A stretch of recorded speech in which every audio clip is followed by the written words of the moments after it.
When we were kids, growing up in the small town of Harvest Ridge, we found a treehouse.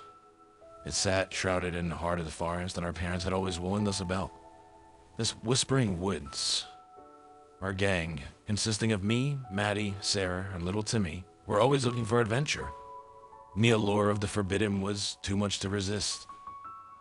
It was a crisp October afternoon, the time when the leaves were changing, painting the world in shades of gold and crimson. We'd promised to stay near the edge of the woods, but youthful curiosity, well, it's a powerful thing. The sight of the treehouse nestled in the gnarled branches of an ancient oak was the most magical thing we'd ever seen. Guys, the evil cool stuff with him do up there. Manny was the de facto leader, his bright blue eyes always full of mischief. Are you sure we should?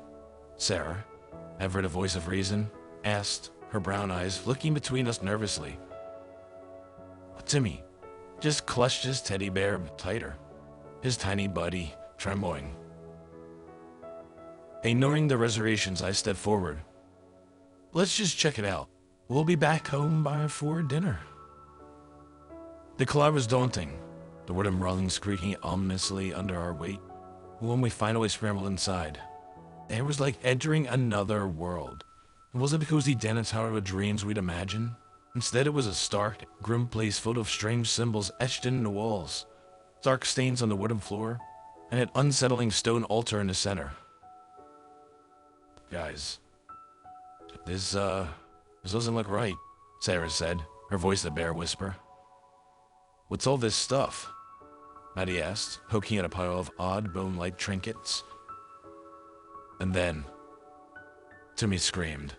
He was pointing at the corner where a crude drawing depicted a monstrous figure, sort of as smaller kneeling figures. Beneath the drawing were woods, sculpted in a dark, rusty color. The Chosen must feed the Silent One.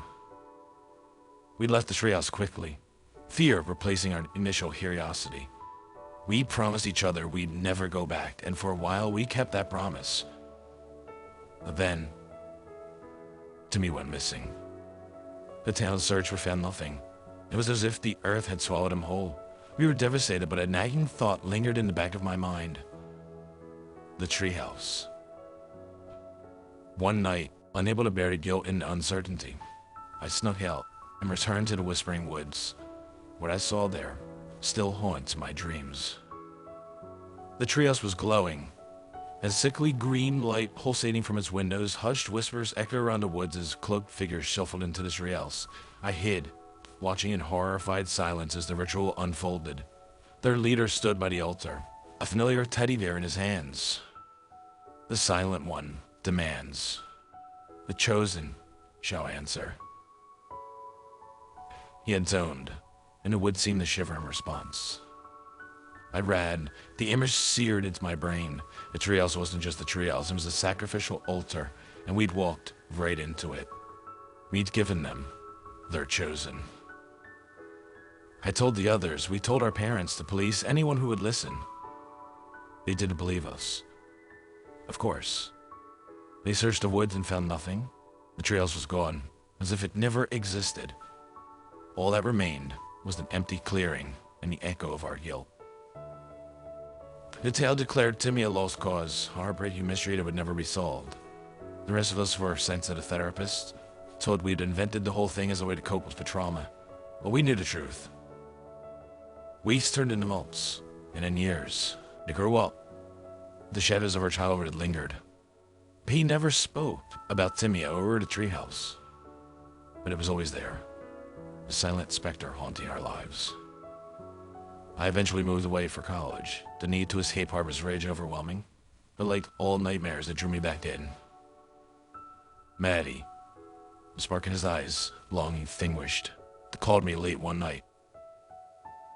We found another one. Another treehouse. He whispered, his voice trembling, in another forest on the other side of town. My heart sank. Maddie, we can't go through that again. I think I saw Timmy, he said, and the line went dead. Coming back to Harvest Ridge was like walking into a ghost of my past. A snapshot of time that was both innocent and horrifying. The town was still the same. Save for the haunted look in the eyes of those who remembered what had happened. Then Maddie. Well, he was still there, rooted in our shared past, unable to escape the shadow of the treehouse. As for Sarah, she had severed ties with us shortly after we burnt the original treehouse. The trauma of what had happened, the loss of Timmy, it was all too much for her. She was overseas seeking solace in distance and disconnection. Her absence was a palpable void, a missing piece in our fractured group. It was news of the second treehouse. I tried to contact her, but my calls went unanswered. It was clear she wanted nothing to do with Harvest Ridge or anything that reminded her of our shared past. I couldn't blame her. If I could have escaped at all, I would have. But Maddie was here, and I couldn't leave him to face it alone. The sight of the new treehouse sent shivers down my spine. It was an eerie mirror of the first one, nestled in the foreboding branches of an ancient tree. The silence around it was suffocating, the air heavy with the unseen dread. The pulsating glow of the symbol seemed more potent, more threatening. It was as if the treehouse was alive, breathing, and waiting. We were no longer the naive, adventurous children who first discovered that cursed treehouse. We were adults now, forged and hardened by our fires of our past. Our hands, once used for climbing trees and playing catch, now held hands of gasoline and bags of salt.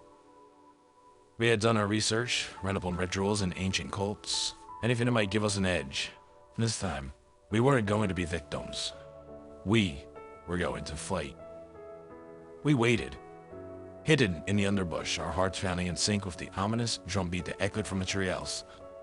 One by one, the cloaked figures emerged and disappeared into the night, leaving the eerie glow of the treehouse behind. Maddie was the first to move.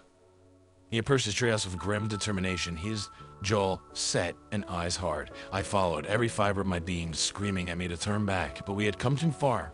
We had to end this. Stepping into this treehouse felt like stepping into a nightmare. The symbols, the altar, the heavy air of malevolence. It was all as we remembered. But in the corner, a small figure huddled. Timmy. He looked just as he did the day he disappeared. His clothes tattered and dirty. His teddy bear clutched tightly in his arms with his eyes. His eyes were different. They glowed with an ethereal light, as though some strange power had taken residence in him. When he saw us, he didn't cry or call for help. He merely pointed to a chilling message on the wall. The Silent One is fulfilled. The Chosen will return. With Timmy safely in our arms, we hit the nightmarish treehouse. We poured gasoline around it, creating a perimeter of salt. Before setting the entire place ablaze, we stood there watching as the unholy moment to the Silent One was swallowed by angry flames. In the days that followed, we took Timmy to the hospital, didn't speak or react. His glowing eyes, the only sign of the otherworldly presence within him. His parents, overjoyed and terrified in equal measure, thanked us for bringing their son home. But we knew, deep down, that Timmy hadn't really come home. Not all of him.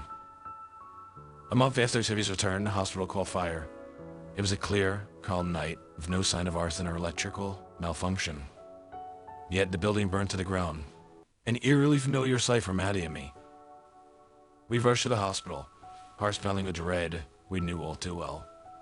The fire was relentless, and Inferno never resisted every attempt to quench it. It wasn't until dawn broke that the flames finally died down, leaving nothing but ash and ruin in their wake. It never found any bodies, not a single trace of the patients or staff. The entire town mourned. But Maddie and I, what we shared is silent understanding. The hospital, the fire, the missing people. It was all too familiar. It felt like a treehouse, the Silent One, all over again. When we returned to the site of the burnt hospital, we found one thing intact amid the rubble. A small, burnt teddy bear. Timmy's teddy bear. And scrawled in the ash beneath it was a chilling message. The Chosen has awakened.